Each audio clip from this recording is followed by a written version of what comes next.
Let's move on to our top story, nurse strikes. Today, the head of the Royal College of Nursing has warned that disruption could last for years. This is as nurses at more than 100 NHS trusts walked out last night in the latest protest against pay and conditions. Well, joining me to discuss this is the former NHS Trust Chairman Roy Lilley and also Holly Turner, who is a nurse and a spokesperson for the campaign group NHS Workers Say No. Many thanks to both of you for joining me this afternoon. Holly, let's turn to you first. Bring us up to date on why your group continues to say no. So we're saying no to unsafe staffing, we're saying no to year after year of pay cuts, and we're saying no to staff being forced to deliver substandard care because there's so many vacancies across the NHS and it's increasing all the time. You know, we've got 47,000 nurse vacancies, I think now, and near on 140,000 vacancies across the whole NHS. And this isn't workable for the staff. And if we carry on at the trajectory we're facing, things are going to get increasingly dangerous and increasingly out of control. We just want things to be better. We want it to be safe for staff and patients. And part of that is securing a decent pay deal so that staff will stay but Holly, that we can recruit. Before I bring Roy in, it seems to me that the danger now is with talks now, with suggestions being that the nurses might continue striking into next year, into the up to the end of this year, that any public sympathy you've got might go. I mean, I was on the picket today with colleagues and there were a lot of patients and a lot of members of the public there. You've got people joining us on the pickets who are saying, I was in hospital over Christmas, I saw how rushed off their feet the nurses were. There was one nurse for a ward with perhaps 2 or 3 bays, which were absolutely full of patients. They see how hard nurses are working. And, you know, we're patients and we're members of the public too. We don't want it to be unsafe and we don't want it to carry on like this. No one wants to be striking into next year. Nurses are losing pay when they strike, and it's hard standing out on the picket for the day, and it's hard making the decision to strike. So what we want is for it to be resolved as quickly as possible, and what that means is the government getting back round the table to negotiate, because RCN members have said they don't accept the offer that was made. Roy, Holly's right in one way, isn't she, in that we need this deadlock to be unlocked. How can it be unlocked? Well, Holly's right in everything she said, and I agree with her.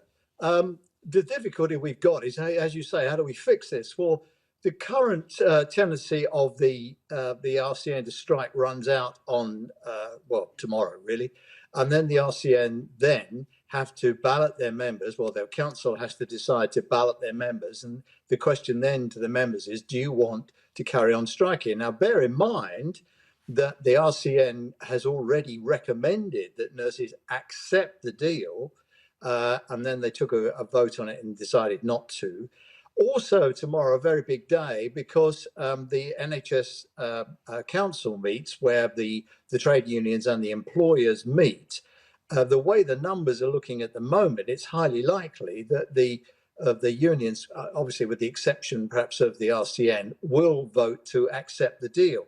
So then we're looking at a situation where the nurses will probably have the 5% uplift and the lump sums put into their June wage packet. Then the question comes, well, will the nurses vote to continue going on strike? I mean, they will then have 6 months where they can continue to strike up until Christmas. And the critical thing here is that the junior doctors, their window for striking runs out in around September. So there is a brief window that by the time the RCN's got the ballot out of the way, probably June, July, something like that, that there could be a joint strike between the junior doctors and the nurses. If they all walked out on the same day, then clearly we'd have to close hospitals and just have regional centres. So, I mean, there is a potential for this to get much worse. There is a potential for this, for the nurses to say, forget it, you know, the game's up, we're not going to get a better deal. And it all hinges, or really, I think, on what happens on Tuesday. Holly, what's your prediction about what will happen on Tuesday? I mean, we've seen the results coming in from the various unions on the accept or reject, and the majority of the unions, union members did recommend accept. So we'll see what happens at Staff Council tomorrow. Obviously, there is a chance that the deal could be imposed, but that's no reason why RCN members can't fight on. We don't find 5% acceptable after over a decade of pay cuts. So if members want to fight on, that's what they'll do. I mean, you mentioned that the leadership did recommend accept, but the RCN's a member-led organisation. So the members have said, this isn't enough. It doesn't make up for a decade of pay cuts. It's not going to stop all of our staff leaving, and we need to recruit. So we want to fight on. And I think that's what we're going to see happen. The ballot's likely to open mid-May and run for about a month. And if that ballot passes, which if the amount of members that voted to reject the pay offer vote in this national ballot, what we could potentially see is every single trust in the country going out on strike. Now, I'm sure the government should agree that they don't want to see that happen. So they need to realise that this is very serious, and RCN members are not happy and they need to look into it. And Holly, what about Roy's suggestion that we might see the nurses and the junior doctors going out hand in hand on strike? I mean, any conversations about coordination would be down to the union leadership, so I couldn't comment on that. But I guess we can't rule it out entirely. If nurses and doctors have mandate at the same time, and if the unions want to escalate things, if the government continue to refuse to negotiate, if they refuse to be offering us fair pay deals, then I think we can't rule it out. Could I just say, I think there is an element as well that it's worth not overlooking, and that is the new industrial relations legislation that's going through Parliament now. And it's highly likely that, given the government's got a 70-seat majority, that will go through. Then I think after this current round of strikes, if it continues to Christmas, I think beyond that, it will become more difficult for the RCN to strike in the way that they've been describing, no derogations, and making it much more dangerous. So I think, that will come into play probably just after the summer recess. So things might change in the autumn. And I wanted to ask you about one bit of the way that the strike is being put together. So I was just reading that the way the RCN is aggregating the ballot means that all the regions of England will be added together and further strikes allowed if, when it's all added together, that amounts to more than 50% of the vote, which I think is not the same as it has done in the past. And people are saying that that's a bit of a sort of all or nothing high stakes move. Holly, what's behind the thinking to do it in that way? Well, what we saw last time was, as you said, a disaggregated ballot, which means essentially the results come in on a trust by trust basis. And that's why we saw about half the trusts in the country go out. So what will happen this time is it will be an overall total. And I think this is a way of the RCN escalating. I think people are looking at it as risky, but I think perhaps it's the leadership's way of saying we have confidence in our members and we can see their strength of feeling. It's not very often that a union would recommend a pay deal and the membership would vote the opposite way. General trends, the membership follow what recommendation their union makes. So I think this is a good response from the RCN, and they're being responsive to their members. Roy? Well, the derogation issue is important, really. If it's an aggregated or disaggregated vote, let's say it's going to be aggregated, so it'll all be done together, and the cry will be all out, so they all come out. Then you've got the derogations issue. At the moment, we've got a non-derogated strike going on at the moment, but it's really too dangerous. And the RCN's the RCN standing orders actually say that they can't go on strike if it's likely that they're going to put their members. I've just got the exact wording here. That there'll be no detriment to the well-being or the interests of patients and clients. So they have to have derogations, because if they didn't have derogations, then that would put the individual nurses' registration with the Nursing and Midwifery Council at risk, because at the end of the day, although the NMC say striking is legal and nurses can go on strike, they do place a huge onus of responsibility on the safety of patients, on the individual nurses. So what we've got now is where we've got no derogations. We've got local agreements that are taking place. Effectively, they're derogations by any other name. So I mean, certainly the RCN can increase the number of trusts going on strike at any one time, but I think the likelihood of having a non-derogated strike really is well, I just don't think it'll happen because of the risks, not only to the public but also to the nurses' registrations. Ollie, Roy's completely right on that. It is just too dangerous, isn't it? Yeah, and I hear what Roy's saying, and that's why RCN have responded by putting what they've called critical mitigations in place this time.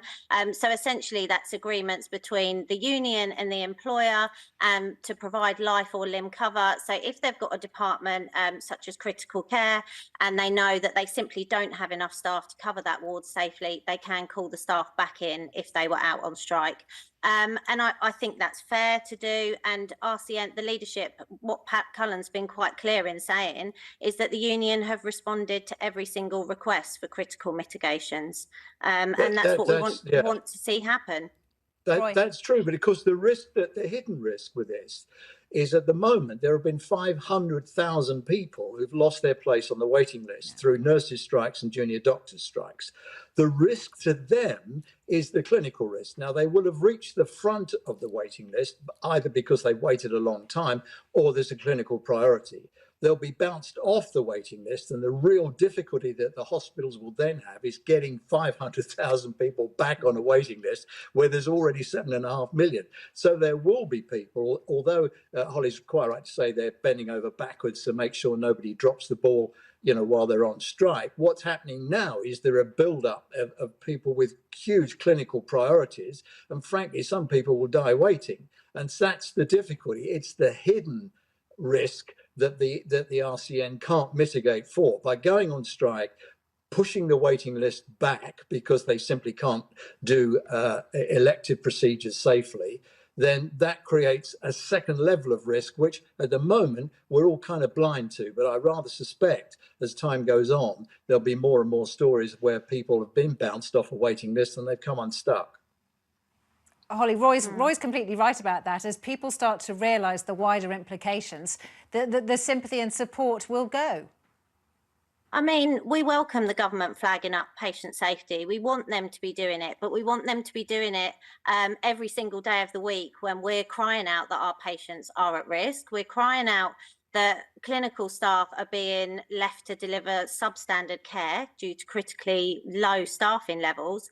So when the government and everyone is talking about patient safety, that is at the forefront of our mind. But patient safety is at risk every single day of the week. I mean, reports came out 43,000 people died last year before an ambulance even reached them. I mean, these numbers are just unbelievable and they need to be addressed. And it's not just that, I think we're accused of looking at the long game and not looking at the risk that's in front of our eyes. But what we're crying out to this government is we want you to address patient safety, but we don't just want you to address it on strike days. We need you to listen to us all the time.